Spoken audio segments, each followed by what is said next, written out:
We'll see. Yeah, we will see. All right, and we should be live, everybody. Let's make sure it goes live here real quick. I'm still waiting.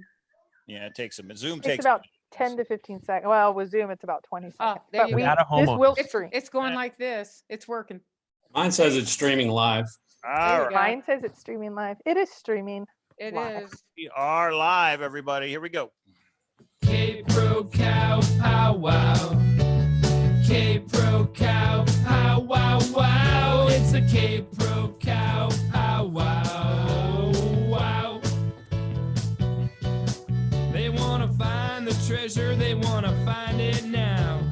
They are Kpro and they are cow. They're going over it and over it and over it again. This treasure hunt created by Forrest Fenn. Sing it. Okay, everybody, it is a Kpro Cow Powwow Sunday edition we're very happy to have Cynthia and Gary on the show. Gary wants to disclose where the treasure is. I don't know. We're going to see what he says. He wants to tell us a theory, maybe. I don't know if it's where the treasure is, but I don't know if I want to disclose it, but Cynthia twisted my arm. she's making you. All right. Cynthia does that. All right. So how you doing, Kpro? How about that poker tournament? Poker tournament was fun. Almost 70 people, and now we have another 10 that are signed up, and there's more to come. A lot of people were disappointed because they forgot to sign in and they forgot to sign up. Are you going to do another one? We are. Yeah. Mike actually said he was going to check with me before he announced what he wants to put out there. I actually think it's a good idea. We have some big things coming up. I checked with you first, right? On this one, you sure did. Yeah. All right. Okay. I get there, everybody. Yeah. Okay, Cynthia, how are you? I'm wonderful. Other than this dry cough and fever, I feel great. Oh, don't say that. It's not nice. Yeah, and you went and saw Forrest. It's like, here's the toilet paper. And handed it to him. Come on. Can you catch this virus through the computer? This computer virus. True.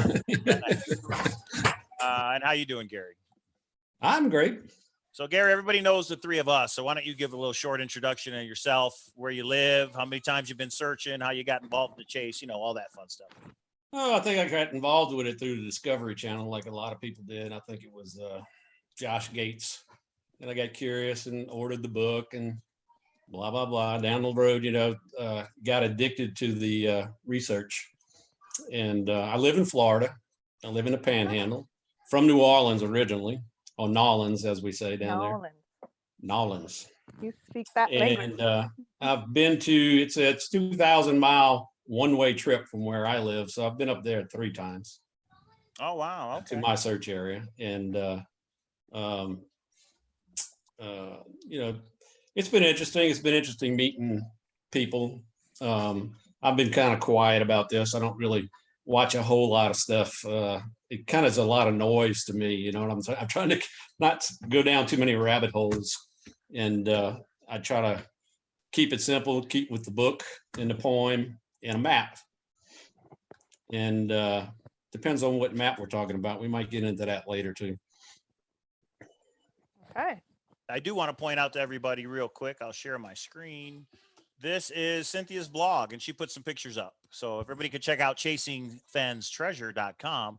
This is Gary, Forrest, and Cynthia. So was that February last year, or? Yeah, that was great. That was just, I happened to ride up, and Forrest and Dale were pulling up, and we sat down and had lunch, and he was doing the Thrill of Chase book. He was doing the doodle book, and putting doodles right on every page. And we sat and talked about, he just kind of went page by page and made comments, and it was a lot of fun. And I even got, get to talk to him about fly fishing and, all that kind of stuff. His secret spot. Oh, he gave you the super secret hint. Oh, well, he told me where the secret spot is. He did. Awesome. And dip your toe in it's it? not going to help anybody. Yeah, right. Because if he told me where it is, it's not there. Now, when's the last time that you did a boots on the ground? Was that before February last year, or while you went out there for February? I went to February, and then I went up in late August for 2 weeks. I went up alone, and then I had 3 buddies of mine meet me. They flew into Cody, and they drove a truck over to West Yellowstone area, and we, searched all around. We were more or less tourists when they first got there, but going sightseeing and stuff like that. But then they kind of started getting into the search a little bit, and now two of them got interested, and one of them is very interested in it now. And Chuck is always calling me, "What about this? What about that?" Kind of like I do with Cynthia. I said, "What about this?" But she's a wealth of knowledge, so she can bounce stuff off of her, and you go, "Oh man, I'm down a rabbit hole." So anyway, Emo asks, "Is your truck still dented?" You posted that picture on Cynthia. I don't know if we were supposed to talk about that story.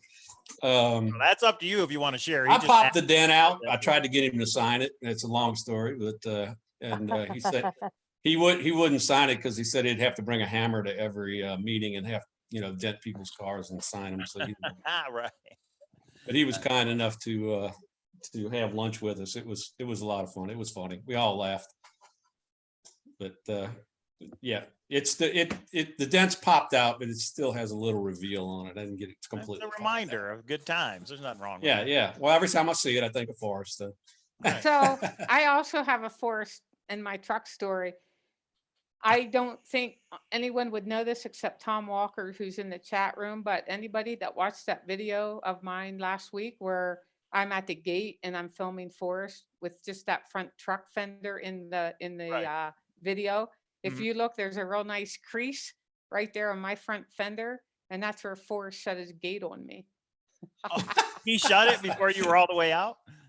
Oh, that's funny. Telling you to get out.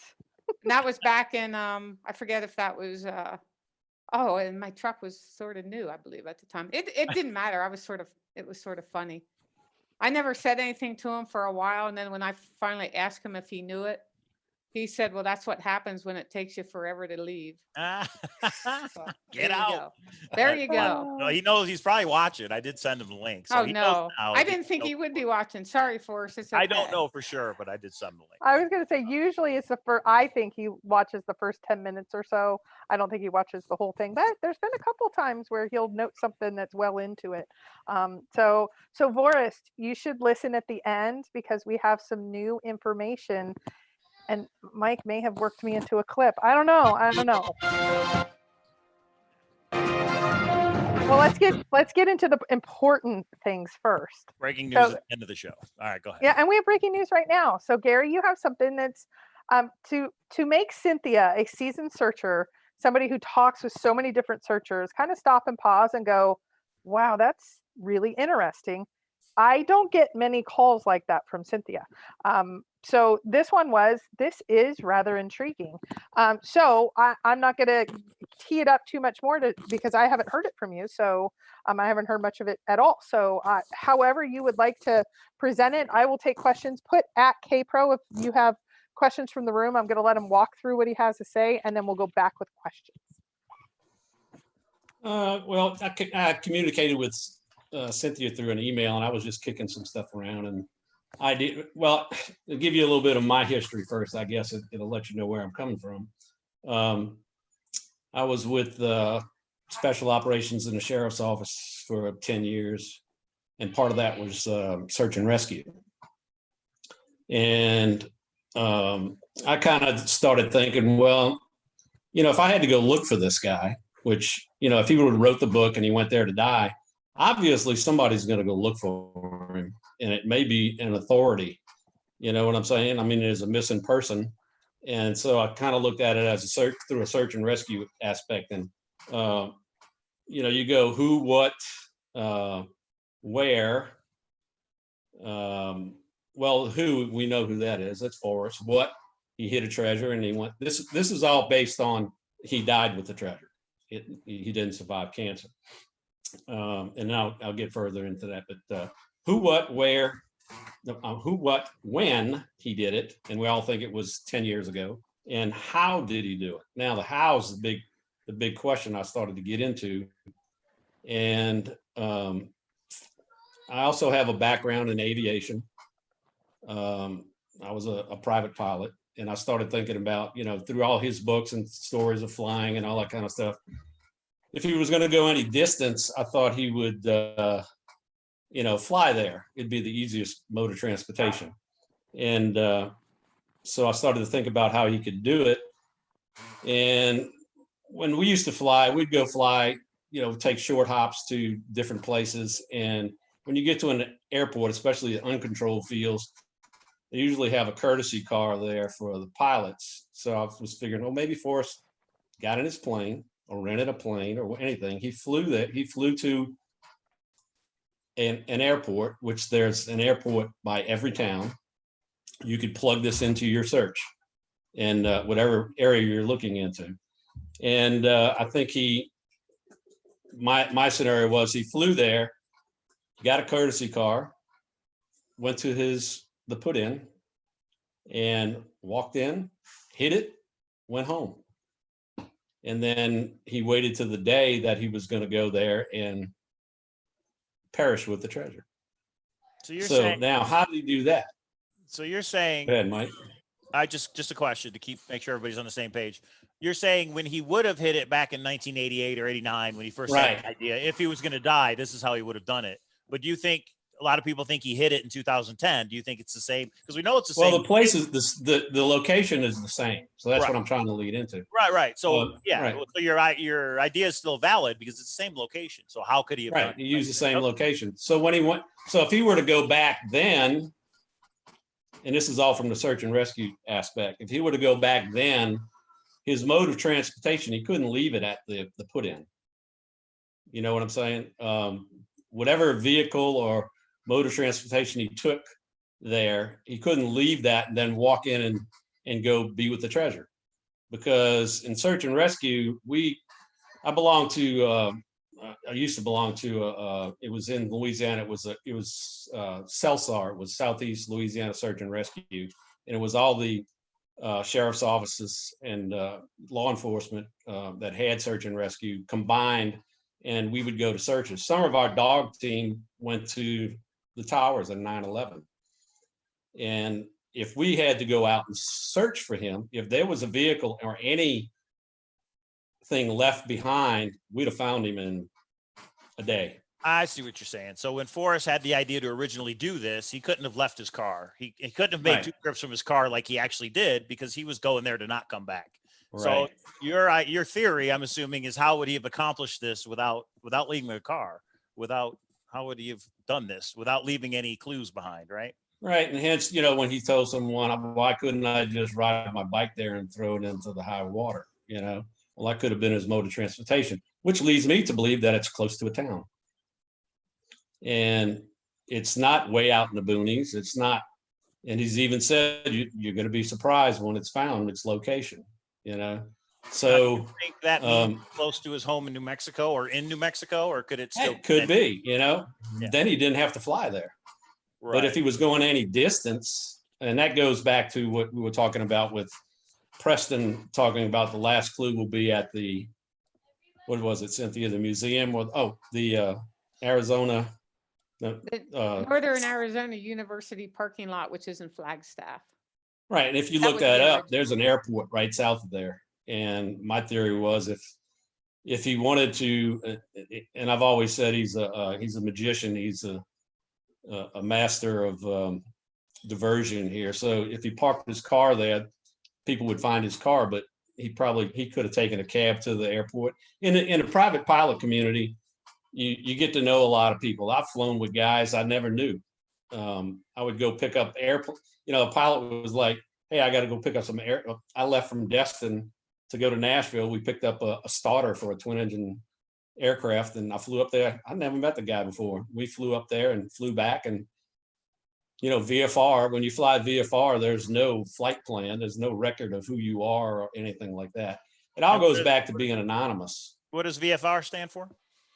Or VFR is visual flight rules. Oh, okay. Okay, you have, and then IFR is instrument flight rules. Instrument flight rules, you do, the commercials do it. If you want a flight following, if you want to be followed by, they have centers that follow you by radar.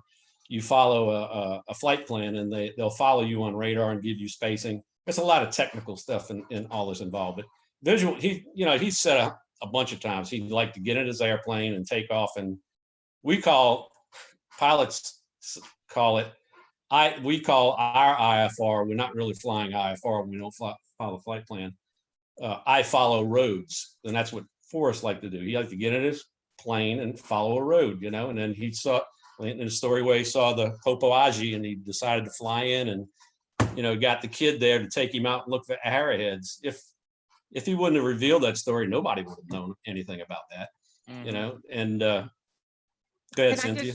Can I break in here for a second? Yeah, sure. So I noticed in the chat, someone saying that Forrest, like sold his plane 10 years ago and his pilot's license expired like 8 years ago or whatever, or before this, all the 10 years and the 8 years happened before 2009, 2010. So I want the chat room to understand Gary is talking about the method Forrest would have used in 1988. Before he sold his plane and before he lost. Right. He still had a pilot's license, so he could drive what Gary was telling me the other day. Forrest could have driven his car to the Arizona parking lot, however he got to the airport there, rent a plane, fly it to the town closest to where he was going to die with the treasure. And then from that airport, borrow a car, go hide the treasure, take the car back, the loaner car back to the airport. And the treasure was already hidden. So if Forrest did have access to a bicycle or just I don't want to imply he was hitchhiking, but I mean, if he found a way back there, he was no longer carrying the chest. And this was the first method I heard anybody talk about that involved Forrest doing it different back in '88, where he actually took the time, hid the chest, took the loaner car back, and then could go die on the treasure chest. And it was already there from either earlier that day, the previous day, and he was not carrying it. So right, and think about it. That's just to answer the chat room. They gave him a certain amount of time to live, and I think he would have waited till he was starting to get weak to go, you know, to go do his final walk to where the treasure was. And but anyway, this all ties into, now he didn't die, thank God. You know, you wouldn't have all this stuff going on and getting to meet him and, you know, all the fun stuff that's going on. So, and all you would have was the book and the poem and whatever map you're using. But so that leads me to believe, and all this is just stemming from, it's tightening my search area. You know what I'm saying? I'm not going way out far away where I got to drive, you know, 30, 40, 50 miles and be in the middle of nowhere because, you know, a vehicle is going to be found, you know, so he had to go. To me, it means that it's close. It's closer than people are looking, you know, So in search of some areas. Mark West has a quick question. He wants to clarify, if you can, Gary, is there no tracking of a VFR flight? Nobody tracks it? No, I've flown so many times with, when you fly out of an uncontrolled field, there's no tower, there's no, right. I helped start a, and actually this is interesting, and I talked to Forrest about this, and I learned to fly with a retired Air Force pilot that was an F-100 pilot in Vietnam, and I asked Forrest if he knew the guy, which he did, and he was in a different squadron. But we started a flight school there, and it's an uncontrolled field. So all you do is you use that airport's radio frequency, and you announce what you're doing. You just announce your positions and your intentions. Like you announce your N number on the airplane. Now the N number, we had 5 airplanes there you can rent. Nobody knows who's flying it over the radio. You know the N number, but you don't know who's flying it. You're anonymous, and you can take off out of that airport and just about go anywhere. And we used to do that all the time. Unless you want to be safe and you want a flight following, you know, once you get in the air, you can call, like when we used to leave out of the airport I left out of, we would call Mobile's Center for a Flight Following if we were going east in DeRidder. You know, there's all kind of places you can go. But no, you can fly anonymously everywhere. And Forrest did that a lot. I mean, he landed on a golf course, you know. I mean, he didn't announce where he was going or whether they would have told him no. He would have been in a lot of trouble with the FAA, I can tell you that. So, okay, just to clarify for everybody, and it's kind of what Cynthia just said. what Gary's doing is saying, how could Forrest have accomplished this back when he wanted to die with the treasure? You don't leave, like, so Forrest says when he actually hid the treasure, he made 2 trips from his car. Well, he's not going to do that back when he was going to actually die with it, because police or somebody would have found his car and we would have known the general area where the chest is, right? So that Yeah, you'd have known the general area. Yeah. Right. And then that ties into the parking lot, I guess. So you mentioned the Arizona parking lot, but in the interview we did with Forrest and Douglas, Forrest said the Arizona parking lot wasn't it, but Forrest wouldn't answer the question about the Denver parking lot.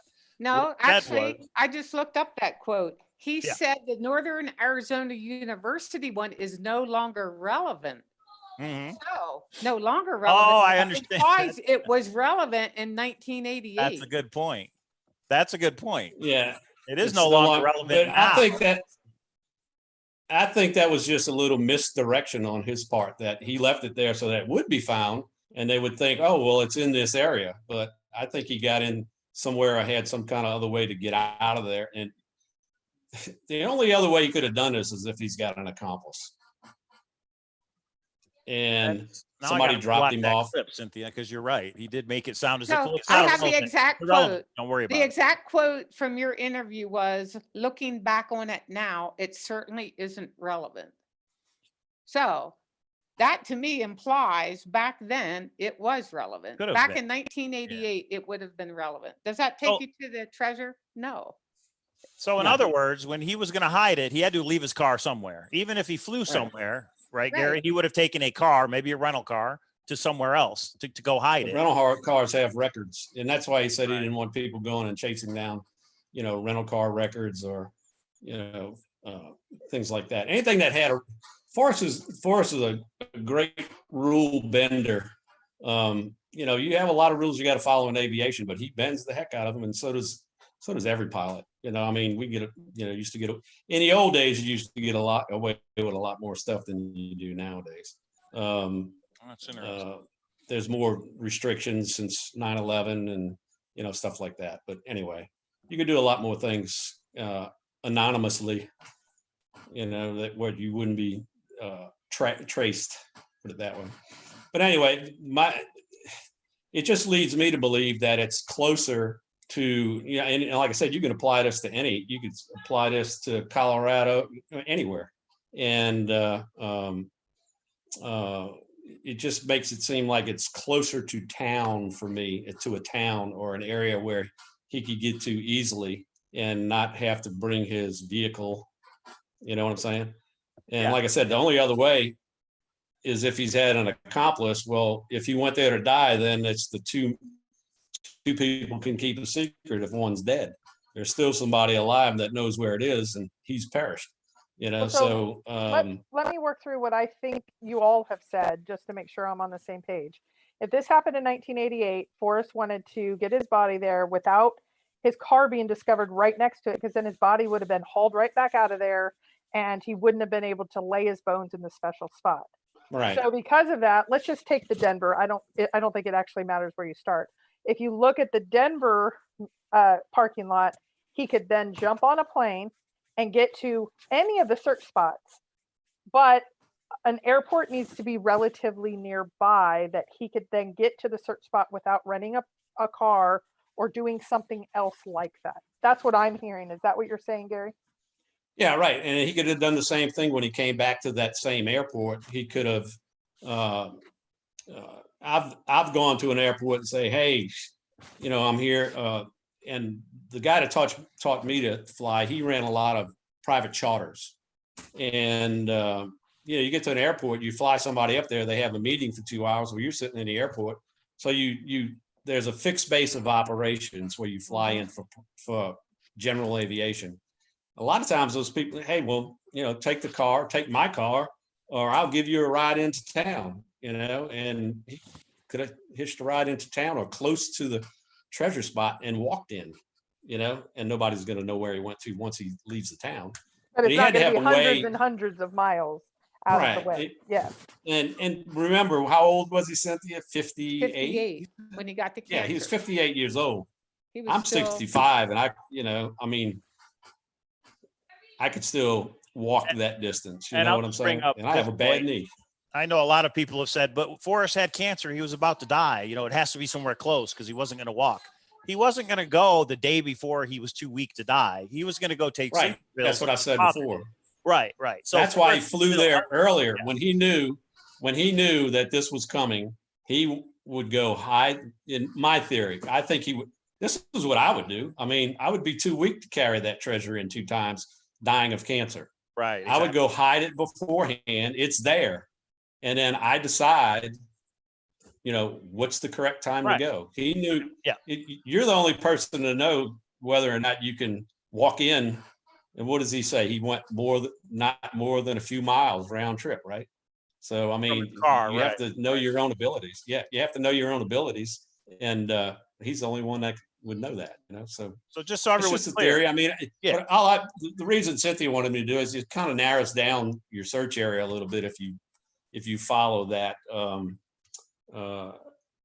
the when is, when he hit it still applies to now. He did not die, but the treasure plate, the treasure is still hidden in the exact same spot that he was going to go to originally. When you played that clip earlier, well, you're going to play a clip of Douglas Preston. Weren't we watching something? We are now. We're going to play a clip. That's what I said that. Yeah, no, it's all right. We are going to play a brand new clip, everybody. But so let me ask Okay. this, Gary. Well, we were talking about. Oh. It. I made the comment that Douglas Preston was his accomplice, but A lot of people think that's the truth. Yeah. Because he knows so much, but I don't want to put that on Forrest or We'll Douglas. see after this clip what people think. So for our Montana and Wyoming searchers, for our Yellowstone searchers, could you take a VFR flight from Santa Fe that far all the way up to say Yellowstone? Or is it a relatively short distance, the VFR, that they're really not? Depends on the airplane, what your fuel capacity is. You may have to stop and refuel. Yeah, you can take a VFR. You can take a VFR flight anywhere. Visual flight rules. If you want to look up visual flight rules, I'm not going to get into all the technical stuff. It's mainly when there's good weather. Pilots make a go, no-go decision to fly in weather, and you have to be instrument rated. It's a different rating. When you get a pilot's license, it's a license to learn. You have to keep adding ratings. You get a private license, you get an instrument license, you get a commercial license, you get a CFI, which is a certified flight instructor, and then after so many hours, you can get a commercial. And then there's the ATP, which is airline transport pilot. But he had so many hours in an airplane. Flying was like driving a car. Second nature to Forrest. That's why he could just hop in there and go anywhere. He followed roads. His IFR was I follow roads. So when he flew up there, he probably, what's the interstate from when you go up there, Cynthia, what's the highway you follow is well, I-25 out of New Mexico, but if he was doing this out of Arizona, he would have gone probably up I-15 in through Utah into West Yellowstone. All you do is put the highway out your left window and you follow it. You don't even have to use the instruments. I mean, it depended on where he goes. We don't know where Now there's been about 4 or 5 questions. Let me get a couple of them out of the way because people are starting to ask them multiple times. What about, rather than a plane, what about a train or a bus? Why does it have to be a plane? What do you think, Gary? Just because he was proficient at it. I mean, That's what he knew, right? I mean, when I used to fly, I don't really fly that much anymore. It's just so costly now. General aviation's gotten out of hand. I helped start this flight school, but when I used to fly, I kind of lost my train of thought here. What was your question again? I'm sorry. It was about, but why not a bus? Why not a train? He knows. Oh, yeah. Aviation, he knows. When I used to fly, if I had to go somewhere, I would not even think about a bus or a train. I helped start this flight school, so I had access to a plane all the time. And I'm sure Forrest, in the general aviation community, if he kept his airplane at a hangar, everybody at that airport. Now and these guys. That's a follow-up question. Somebody said, so if you're chartering a plane, don't they have to have all that paperwork on you, or is it's more on the plane, or how does that? I doubt he would have chartered a plane. Okay. He could have got somebody to fly him up there. Like I said, I've more than once jumped in an airplane just a quick story. My nephew was learning to fly before he went to the Air Force Academy. He's now an Air Force pilot. But I dropped him off at the Destin Airport, and I was talking to his flight instructor, and he had a particular airplane that I had never flown before. So I said, look, if you ever go or know somebody that, you know, I would like to check this plane out. I would like to fly in it. So 15 minutes later, after I dropped him off, I got a phone call. He said, there's a pilot here flying a Cirrus SR-22 GTS to Nashville to pick up a part. You want to go? And I said, put him on the phone. And he said, do you want to go? I said, can I fly it? And he goes, you got a pilot's license? I said, yeah. And he goes, okay. So we got in a plane. He kind of asked me a few questions. I taxied out and I took it off. And we flew to Nashville, and I don't even remember the guy's name, and he doesn't remember me. But, you know, there's all kind of ways. That's just one scenario. But when you're in that general aviation community, you get to know all these guys that have airplanes, and you know, they just jockey around and have a good time. We used to go fly and have lunch. Here's a question. Do you know how long it would take to fly from Santa Fe up to the Yellowstone area? I haven't researched it. Oh, how many miles is that, Cynthia? She does the trip all the time. Less than Yellowstone, roughly, 2,000, like right? from your house to Yellowstone. Close to 1,900 or something. Yeah, well, no small plane really has that capacity. You have to, you know, You'd have to refuel. well, it depends. If he had his Piper Mirage, didn't he have a Piper Mirage? That's a pretty fast airplane. It does over 200 miles an hour. So that would be a 5-hour flight if he had the fuel capacity, I guess. But knots and miles per hour and ground speed is different from, you know, if you have a tailwind, you can go fast. It's a whole bunch of factors that go into it. I don't know if, and that's the other thing, you know, he hit it in an afternoon. But that's okay. But that's after he in survived. 2010. But So that's right. 2 or not. But if he were to do this before, like I said, it didn't matter. He was going up there to hide the treasure. He wasn't going there to, you know, this was his first trip up, so he could have done it at any time. And I'm sure, you know, he's even said that, you know, he was lucky that Peggy let him, you know, stretch his wing. He could go do it anytime he wanted to, and nobody would know he was gone. He'd just go and open the hangar doors, roll it out, and go. And but you know, that scenario didn't happen. But this is just how that's not even important. It's just led me to thinking that it's closer to town, because I was trying to think of ways that he could do this and not be detected. You know what I'm saying? So you know, it's not going to help you in any way what I'm telling you. It's just going to it's confirmation bias for me, and maybe for somebody else, that it's close to town. Well, I think it's interesting, just the thought process to try and think it out, because he got cancer in '88, and then he says he credits Ralph Lauren with giving him the idea, where Ralph wanted one of the headdresses on his wall, and Forrest said, no, it's not for sale. And Ralph Lauren said, you can't take it with you. And Forrest credits that with, well, I'm going to try and take it with me. Right. No, was it the same year when Ralph Lauren, do we have any time frame when Ralph Lauren was in his house and made that statement, Cynthia?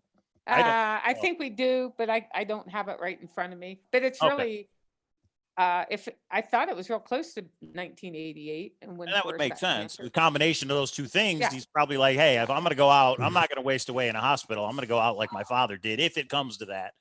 And apparently he has this special spot that he thought, this is the place I'm going. So when you say close to town, how close? Close is such a relative term. A few miles, 100 miles, 500 miles. You know, obviously Well, 500 is too I many, started- but just I start- ballpark. You know, you read his stories, like when he used to go, your favorite place, Ojo Caliente, his favorite bathing hole. Yes, 22. it is. That's 22 miles on a bike. Mhm. Now, I don't think he went 22 miles, but maybe he could have. So If he had an AGK, electric bike like mine, he could. AGK has asked a couple times, how do you fly without it, without there being a paperwork trail?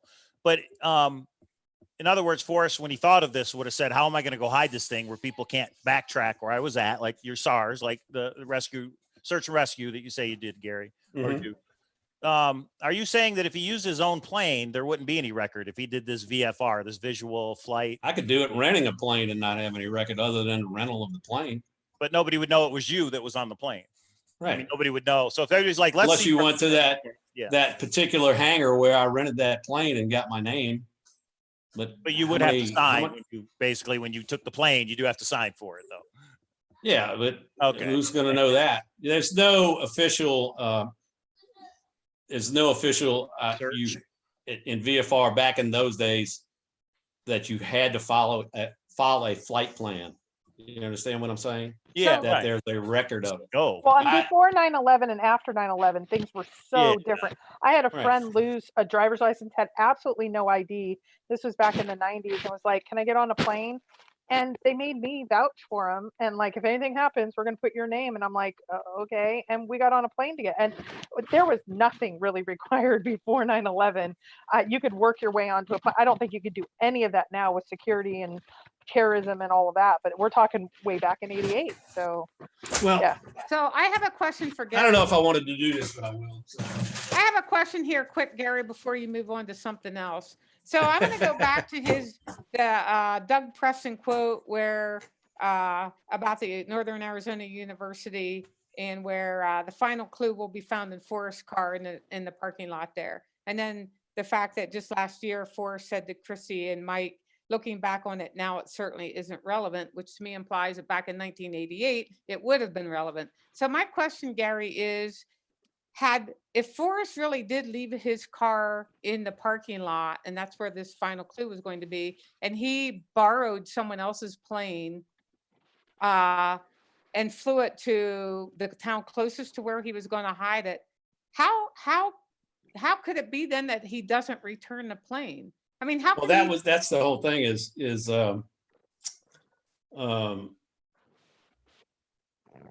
I lost my train of thought again. If he would have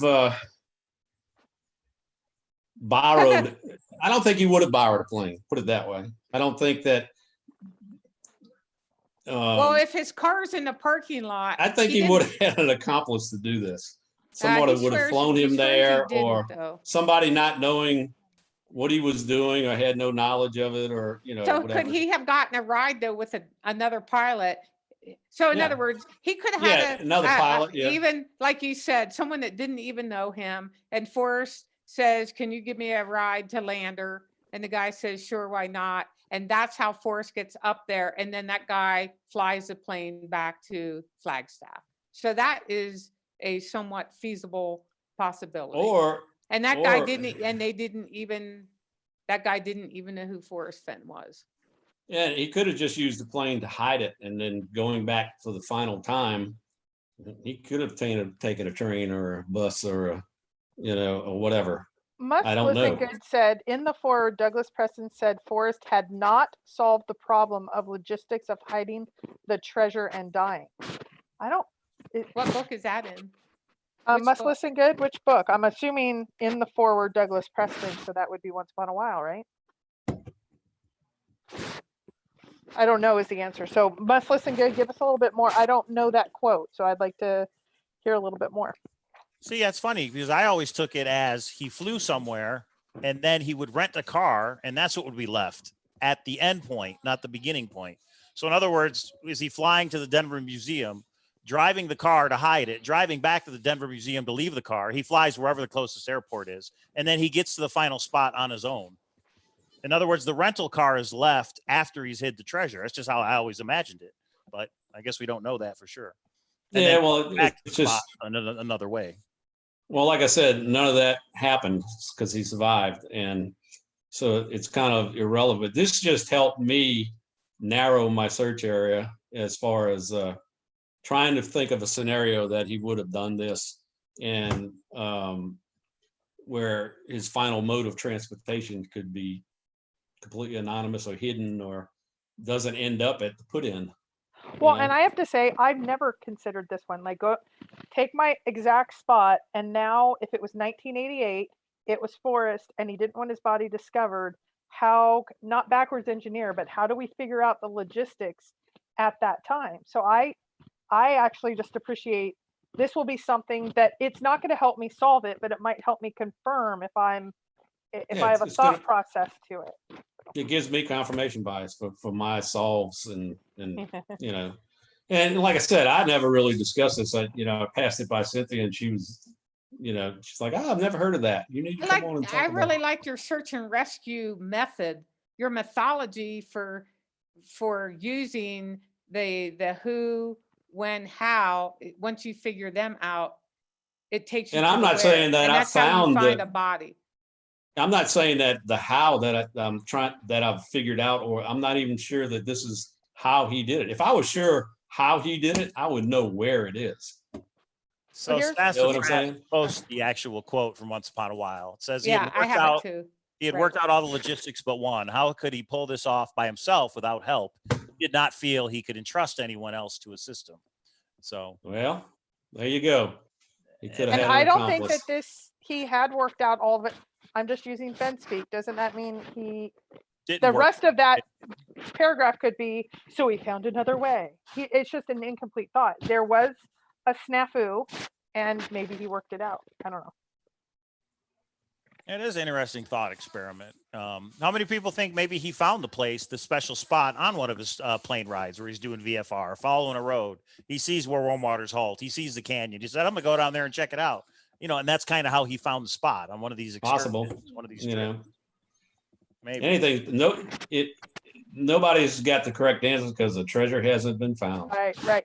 Okay, what did you pull out that you were gonna share with us there, Gary? Oh, yeah. That news was a newspaper? Well, this is a VFR map. Oh, Oh, that's cool. that's Okay. the one Forrest gave This- you, February? Oh. Yeah, that's the one he got. What's the and it has the X right there on it. Okay, so, but no, That's interesting. I've never heard of VFR before, so that's good to know. you use VFR charts to fly, and it's a wealth of information on that map. So let me ask you Maybe- this. Let's get into maps since we're all looking for that good map. Well, maybe that's the map he's talking about. A VFR map, would that show water features? Would that show canyons? Is it that kind of a map? It shows railroads, Landmarks? it shows power lines, it shows that's towers, and they're all named. Oh, interesting. wanna- Now, have you used VFR maps in your solve? And assisted IFR you. maps are different.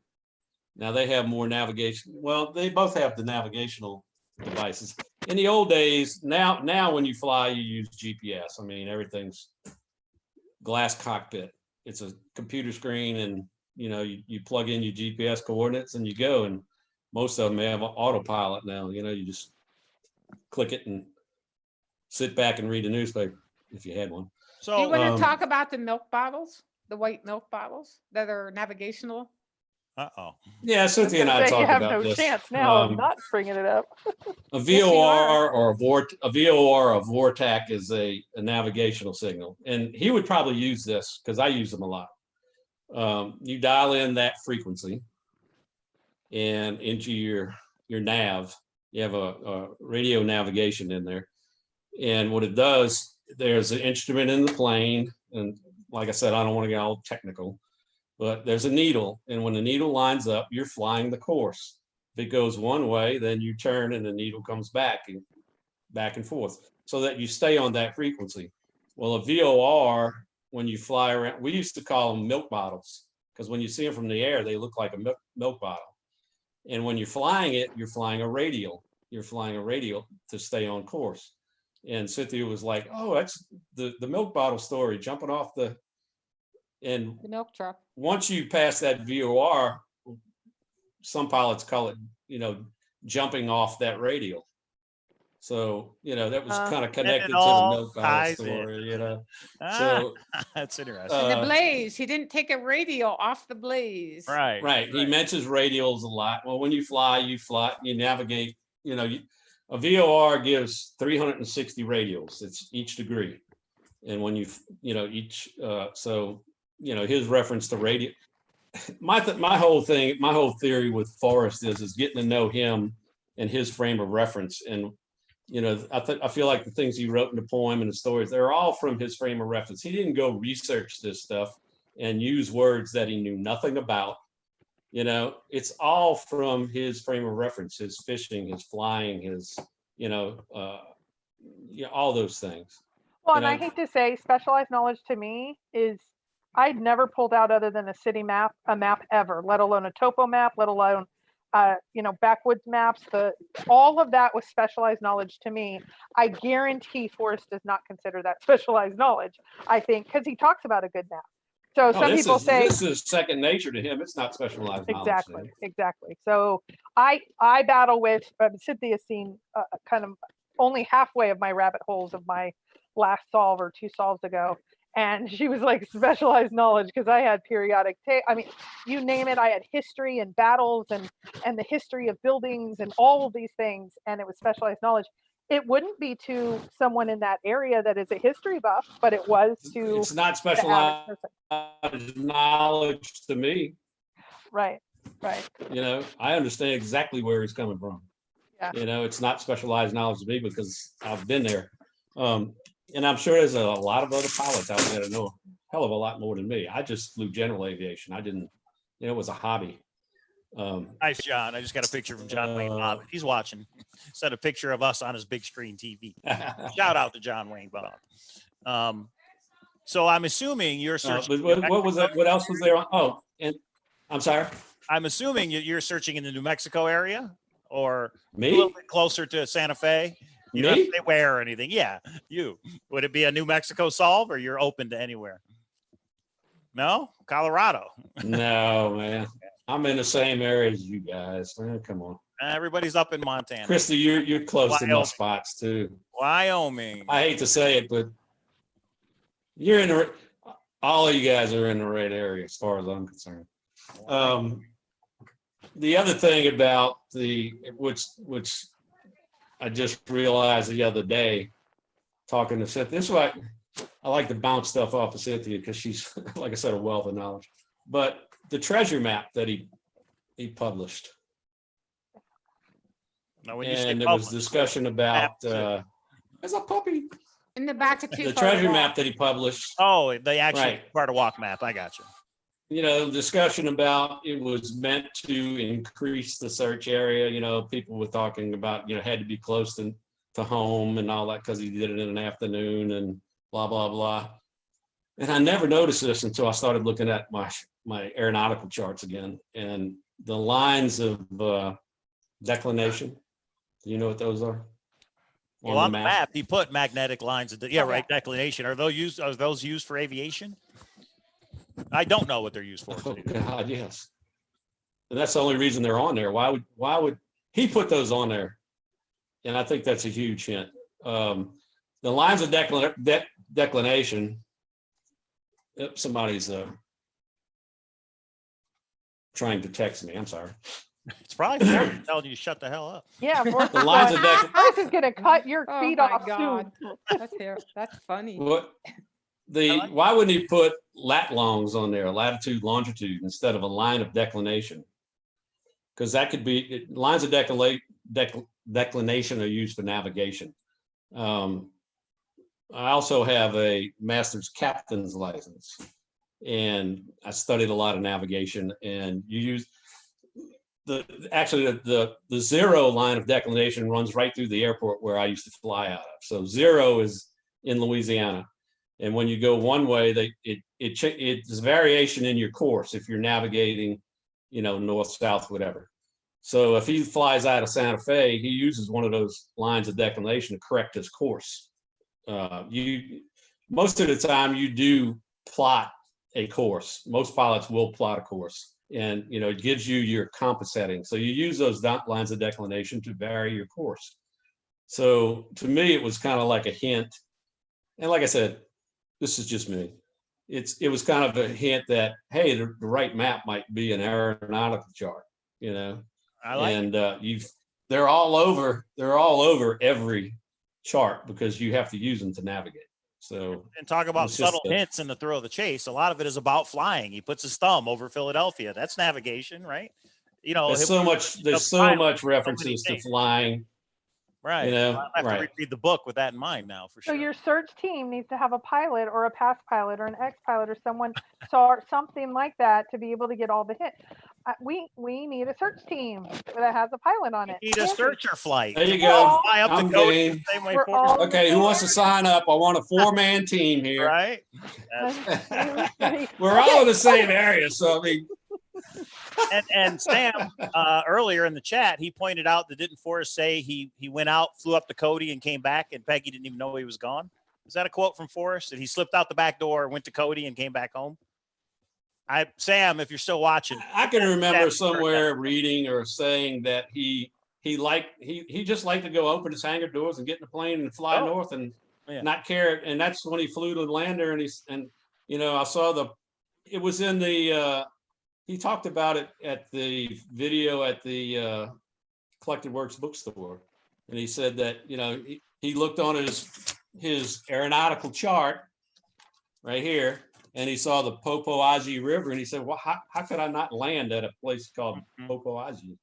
And he went in, and I don't know if that's the right pronunciation either, but that's what he called it. And he landed there and asked the kid, hey, where can I find arrowheads? And the kid got in his car and took him, and they went and found arrowheads. So that's the kind of stuff he would do all the time. And I'm sure he didn't have a flight plan, and nobody knew he was gone. Rich Ard says declination is the angle between true north and magnetic north. It changes with time. Is that true? Yes, it does change with time. It is a variation. It moves. The lines of declination move. So you have to have an updated chart. If I wish I had old charts of when he used to fly, back there. You can find them on eBay. Yeah. I tried to find old because they change. And the markers, this is a big hint if you're using those. All the radio frequencies and signals have names. So, you could maybe find a name that relates to the chase on an aeronautical chart. I don't know. It could be a marker. So let me ask you this. When Forrest took all these flights, he just get in his plane and go. When you're a pilot, you have to log your hours. Is that something he would log where he went? Or can you just take a flight and not worry about it? I mean, what are the if you rules? wanted to.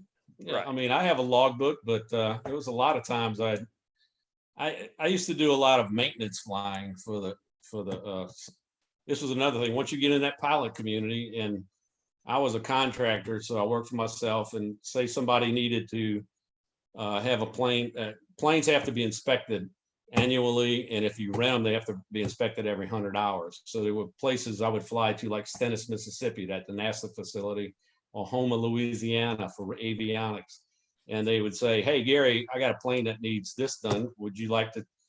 Hell yeah, I'll go fly it. It's free time, and I can put it in my logbook. So I'd log all that kind of stuff. But if I wanted to go take off somewhere and just have some fun, I didn't log it. Okay. Interesting. I mean, Unless I wanted it to flight count for logs, I was just wondering. Right. Yeah.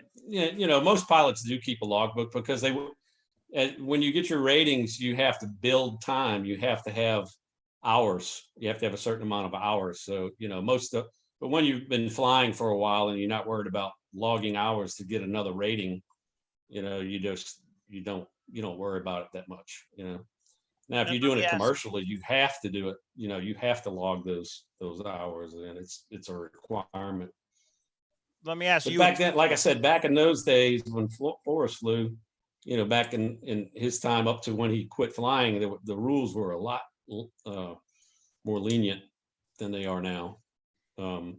Yep. And I don't know a lot of the rules. When I get in an airplane now, if I went and flew with a buddy of mine out of Destin, and we flew down the coast and went to Dolphin Island and landed somewhere and have lunch. But the only thing we had to do, when you take out of a controlled field like that, and especially when you're by military bases, you have to be in constant contact with Eglin Air Force Base, Hurlburt, NAS, Naval Air Station. You have to have security stuff. Yeah. It's all, it's so complex now. They want to know who you are and where you're going. If you take off out of Destin, there's only one corridor north, and if you vary off of it, they're going to scramble an F-16 and come chase your butt down. So it's a lot more restrictive now. And I can tell you some good stories about. We're at the hour mark. Is there, like, what Is there anything you haven't covered that you wanted to cover? Oh, we're at the hour mark already? Gee whiz, It yeah, it totally probably did. was. We're talking about him. Cynthia Yeah. might have some questions. Let Cynthia. I don't think All I've right. covered everything that Phew. we had talked about. So Well, yeah, you didn't give up any of your secrets, but you told me you weren't going to. So me? I Mm. assumed you weren't. I mean, you just gave a general.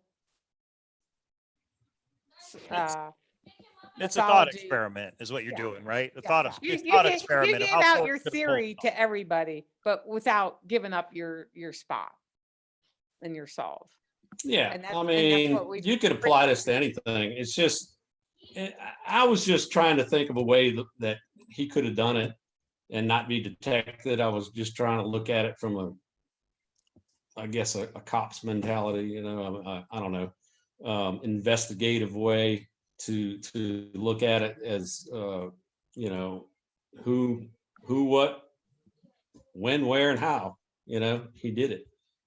And it just led me to believe it led the point I was trying, and I've reiterated, it just led me to believe that it's closer to town, it's closer to civilization, whether it be in your search area or not, you know. It could apply to just about anywhere. Because there's an airport. There are airports, private fields. I'm sure he's flown into a lot of private fields too. There are private fields that you fly into that nobody, you know, grass strips and stuff like that. So this is just a way I was trying to figure out how he would have done this without being detected. So there's a question from the room that says, please ask him if he thinks Forrest was talking about magnetic declination when he said knowing about magnetic variation wouldn't help. That's in the quote about knowing about riddles, ciphers, Oh. drones. I think magnetic variation Yeah. maybe was in there as well. Yeah, because unless you're navigating to that point, which you're not going to do, he's not using navigation, but I think it was maybe, in my mind, it was a hint to use charts. You know what I'm saying? And it's just another form of a map. And it's navigation. He's There's kind of saying all you gotta kinds of, like I navigate said, chest. Yeah. if you go on, you can go online and that you can bring up charts online, but they're new. They're not the old stuff that he used to use. You know, you'd have to find old, and I don't think you could find them unless you went to an old airport and they got a box of them hidden from 1988. You know. So we got a good question Yeah. from Stupid Thoughts. Stupid Thoughts wants to ask you, Gary, have you ever heard of put in as a landing location in aviation, not only as nautical? Yeah. Yeah. So when you put in, that's for put in as well, like I said, I'm a boat captain. So put in applies to boats and planes. But he has specifically asked about planes. We know it applies to boats. It applies to planes as well. I'm gonna put in at the airport and land there. Oh, that's interesting. And could put in below the Home of Brown be an airfield? Could that actually be whatever the Home of Brown is? If there's an airport or a landing field, I've kind of exhausted most of the trying to find that part of it, but I'm not looking in Colorado. I'm not looking in New Mexico, and it could apply to somebody else's search area. William More asks, power to them because I'm never going there. So William asks, does any other part of the poem suggest the method of airplane or aviation to you? Any other line in the poem?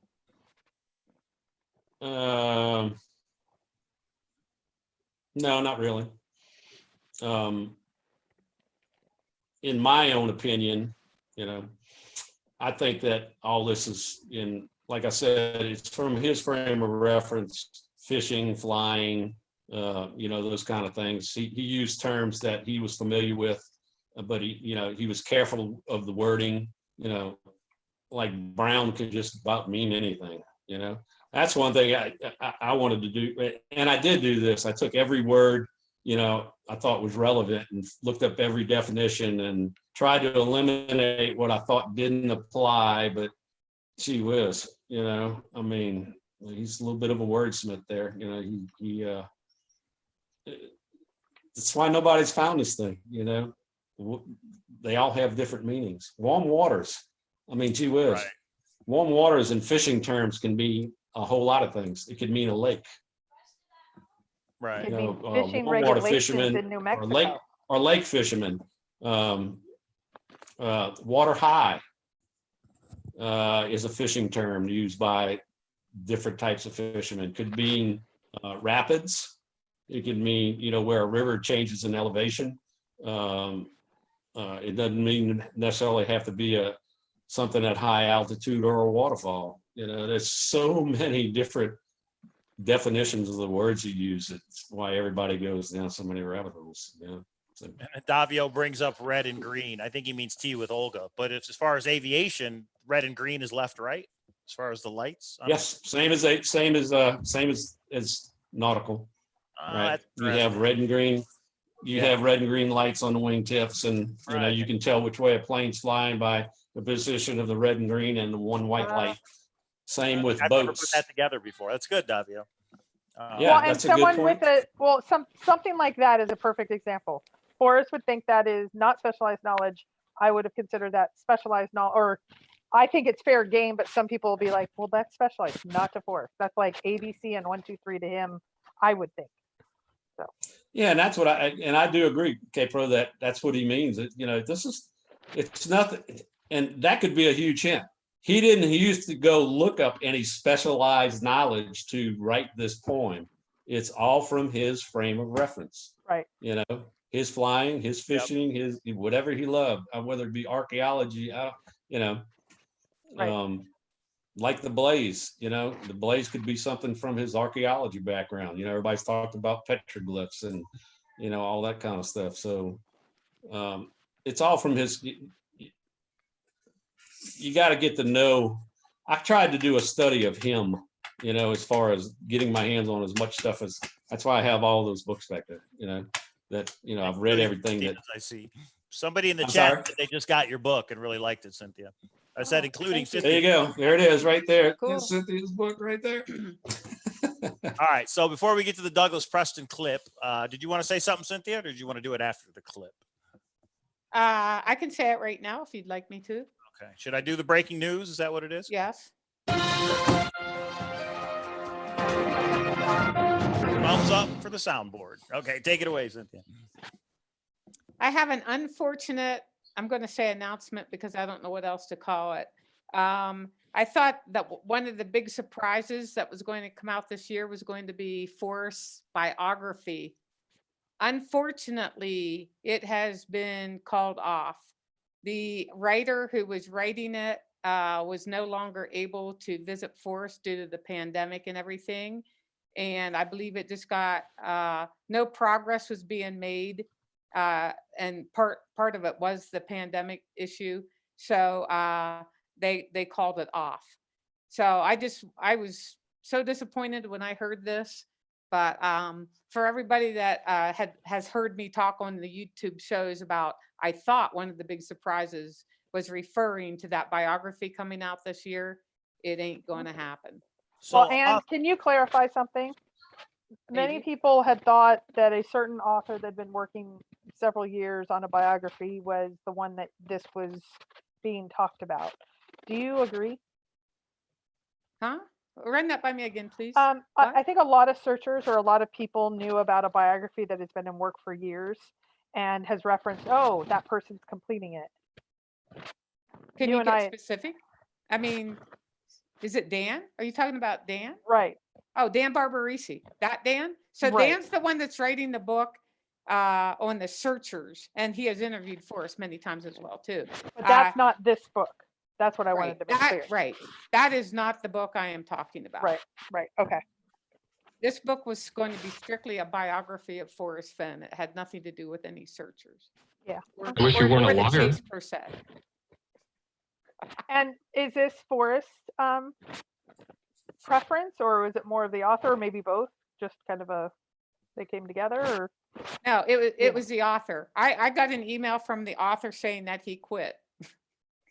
And nice. I and quit. Period. it was because I think that's the word he used. He I quit. quit, period. That's it. Like, I quit the biography. And So then this he is- it's explained, and then postponed. he explained in a more detail why.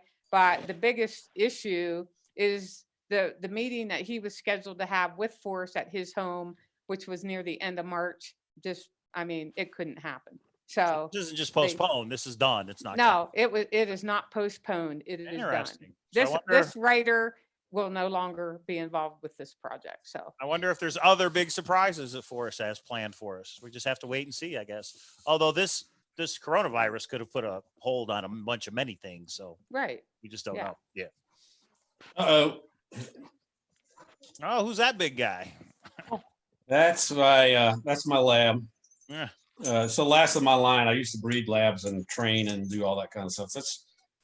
That's one of the points I was going to talk about too, was the labs and the guy that trained his dog to smell out Yeah, bronze. Yeah, It's Justin Justin. and Tucker. Justin. smell out the brass. Well, this dog can smell out anything. Yeah. And I had a lot of background in training and stuff like that too, but it was all related to. So he's not yanking our Hunting. chain. It is possible to have a dog. Oh God, yeah. You could train a dog. Get confirmation. They've got dogs to train to find cancer in people. I've seen those videos. It is amazing to watch, and they move them to different spots. So like which one, and they go and find. Heard that. That's interesting. Right. They can be trained to sniff out any specific thing. The way they train them, it's a playtime for them, and they get a reward. But I used to train mine to find my kids. You know, we lived in a wooded area, and we'd go hide them in the woods and go find them, and they would Search find and them. rescue, right? They're incredible creatures. I love dogs. I like Okay. I like dogs better than I like people. Just to remind everybody, Justin will be on the show Thursday to give up his solve. So, we'll see what Oh, that's and all I'm Is gonna he the wanna- guy? Is he the one that has the dog he was training to? You said? Yes. Yeah. Okay, cool. Yeah, I found that very interesting just because, Right. it's related. Cynthia, the question has been asked. What is the biographer doing with his notes to date? And did you buy them, Cynthia? I paid him $20 for them. Nice. You're gonna get Kidding. in trouble, Cynthia. I am kidding everybody. And I have no idea he's probably on his way to Cody right now is my guess. Oh, that's not confirmation bias. Oh, that's funny. Yeah, we got a hard time for being searchers doing a documentary. So he just stopped the biography. He's going to pick up the $1 million chest. He's like, I'm good. Oh, that sly bugger. I bet that's it. I bet he figured it out. and I From, just- I bet he figured it out from Fenn's information. And you know what? I'm kidding everybody. I am know. kidding. He's gonna get some hate mail. I know. Uh, Forrest is going to get his inbox is going to be swamped tomorrow. Hey, and I would just like to say, as a quiet searcher here, that y'all catch so much flack about, have special knowledge and all this stuff because you did the interviews or that you get to visit with Forrest. He's not giving them anything. Okay, if you think that they're getting something, you are out of your mind. Well, I Okay. do have Maybe to say- Douglas Preston did. And Well, we're gonna there- talk about here in a minute. there were a couple people on the chat here tonight. Well, how did Gary get time with him? Is this fair? Is this equal? I was We're- lucky. No, you're in the hate club. Sorry, hate's coming. Don't give No, out an it's not. email, Gary. It will Yeah. not be pretty. I'm not giving my email out. I don't need that kind of grief. That's funny. No, but that's so ridiculous that he is. Let me put it this way: I have emailed Forrest, and he has responded to me things unrelated to the chase. But if I talked about, well, I'll put this point out: I talked about navigation with him and something else, never responded to me. Because Oh, interesting. Yeah. so he'll Does he cut relate? you off, and I'm not going to talk about that. Right. Well, and And if he's not going to I'm not talk going about there. it, Oh, going I'm there. not going there. so many That's questions. like I his would say, trademark. half the questions has during the documentary. What would you say, Cynthia? Maybe a quarter, somewhere, at least a third of the questions. I'm not going there. I'm not answering. You want me to put an X on it? Like what? Like funny, but he just wouldn't answer. So, and I wanted to ask him, why won't you answer some of these things? They're so straightforward. Come on, but he wouldn't. And Right. Well, Okay. if you ever get to interview him again, I'll give you a little technique that you can use that you can glean a little bit of information without really asking the question related to it. We should have talked to you before the interview then. Well, yeah, it's sitting with him. You talk. We'll put it like when he answered my question about the secret fishing hole. We had been talking about fishing for a while. Sitting there talking, and he just kind of, I could see that glint in his eye. He was going to give me something that's, but it's not going to help you, dude. So he knows what not to say and what not to say, and everybody knows that. It's just all the people that think that they're not getting something you're getting, and they're going to hate on you. And Christy Solomon points it out. She says Forrest loves Cynthia, and yet he hasn't shared his secrets with her either. So I think she's saying if anybody was going to get something, it would have been Cynthia. So and she's not getting anything. Well, and I someone trust- said it's up in her attic, and I have to tell you, I stayed at Cynthia's house last year. I checked her attic. No, it wasn't there. And then someone But does said she have a basement? someone said the backyard. I went to her backyard. It wasn't there. Yeah. Then I said, Molly, show me where it is. And we Well- went all around her property, and it wasn't there. You see the bookcase behind her right there? There's a secret room behind there. Oh, I was all over Right. it. The folders at the bottom, those Knocking are on walls. magic Where's it folders. hollow? Yeah, Yeah. you like pull one book out. That's a and the good whole thing- idea.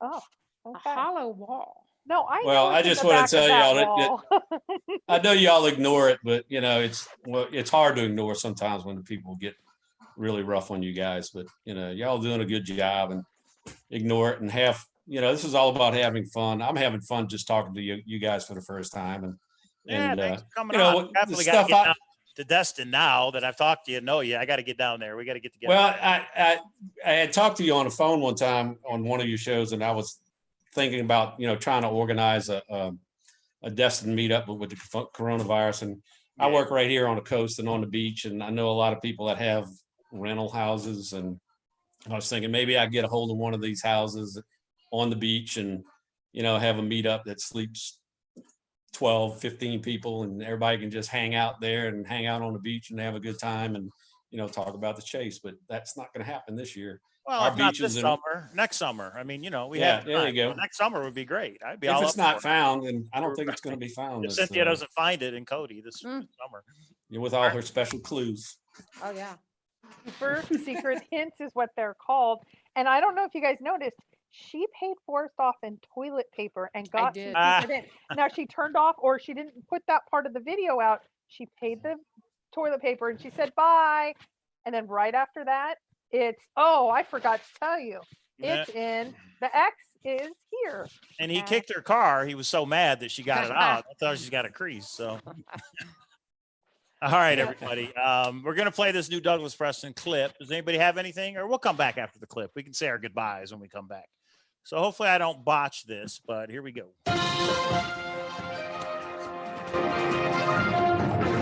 Scary. Let's see here.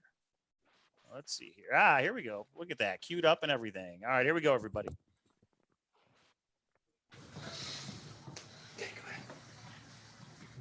So how many previous versions did you see of the phone? I don't know, maybe 2 or 3. Okay. I'm not sure.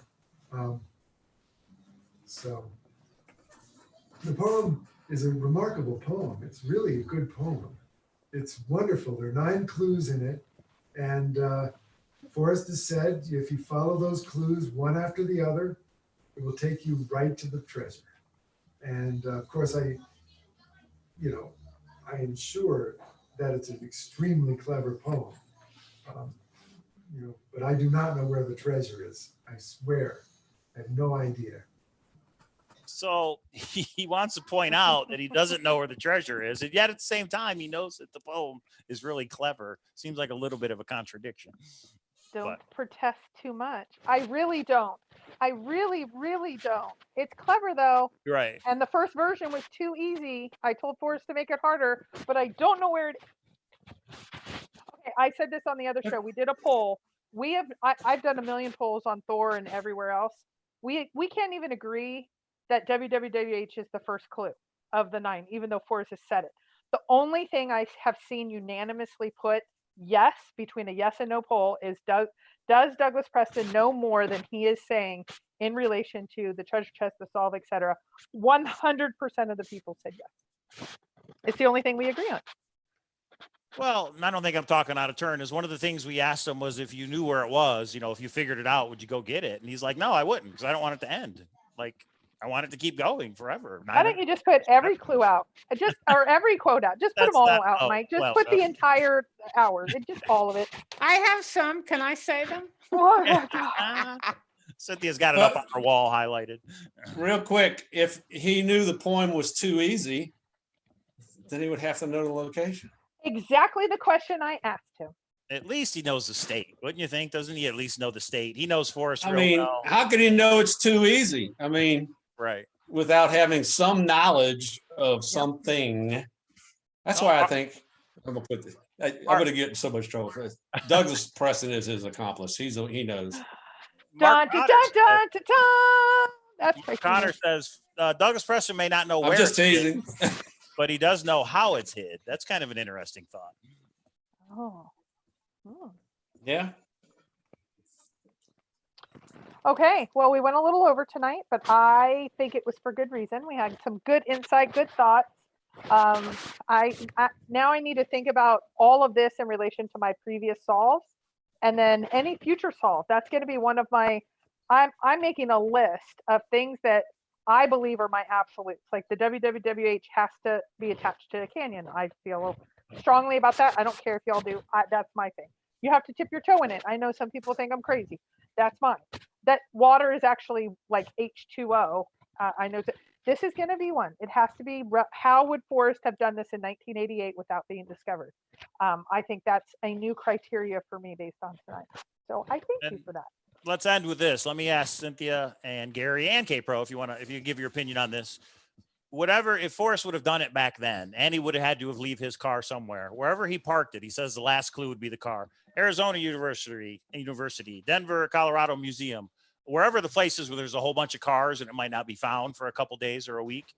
Would Forrest do that as a red herring? In other words, where he leaves his car is not the actual close to the spot. He would leave it somewhere to throw people off, and then take another mode of transportation, maybe even a different state as to where the treasure chest is. What do you think, Cynthia? I totally agree with that. I Yeah. think that it's just I think that was the whole misdirection. point. Yeah.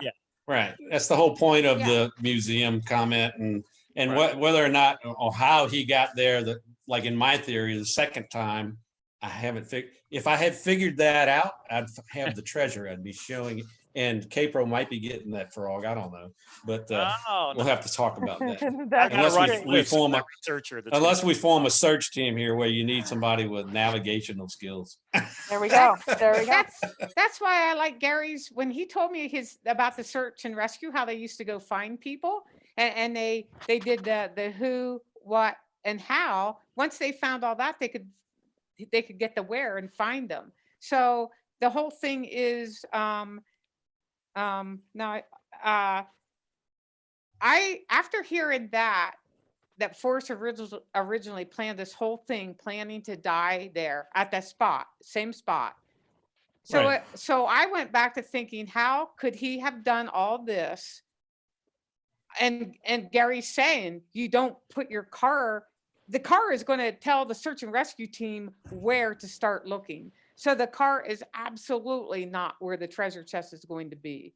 So Right, if a search and- so I started taking all that into consideration after talking to him, and it doesn't take you to any state. It just made me think a little bit differently about Fenn's method of doing this. Right. And that's for me what the off season's for. And coronavirus time is thinking differently, thinking something we haven't thought. There's one thing we're all missing, and one day, except for those of you that are going to get it. Yeah. I'm talking about those that are actually understanding that they don't have it yet. And we're all missing one thing. And I actually don't think it necessarily will be the parking lot and what Gary said about the plane. I think it's going to be something based on that, that's based on that, that's based, and your mind just has to kind of absorb it for a little bit, and then it's going to click, and then you go and pick up the treasure chest. There you go. That's all. You'll go there with confidence. So they were confident. See, I've gone there with confidence before. That's why, bless all your hearts when you're in the room and going, I'm going to get it. It's like, I was there. I didn't rooster like you guys, but or some of you, but I remember getting so excited when I got there and so crashing when it didn't happen. And when I get there again, I know I will be just as excited. I won't rooster because that's ridiculous, but I will be that excited. I will go with that much confidence. So that's the fun of this. You're looking at your lottery ticket and you have 5 numbers and you're getting ready to look at that 6th one and go, oh, did you, it's more than that, obviously, because there's a lot more research and stuff. But anyway.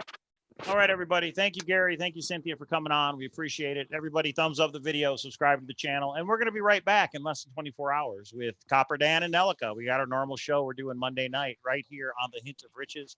And I'm going to take us out with a little something that Kpro put together for Chaseopoly, which I really appreciate. Some of you guys may have seen it on Facebook, but here it goes. Thanks for coming on, you two. Do your Forrest Fenn search indoors. It's safer and it goes much faster. It's more fun than playing canasta. If you're wise and you find the blaze, you can play several times in just one day. Chaseopoly, the thrill of the chase. Take your journey without ever leaving your place. It's fun for the young, it's fun for the old. Get your title to the gold when your real search for the treasure needs a break. Play Chaseopoly, the thrill of the chase. Chaseopoly, the thrill of the chase.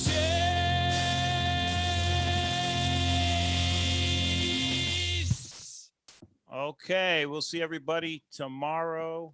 Stay safe.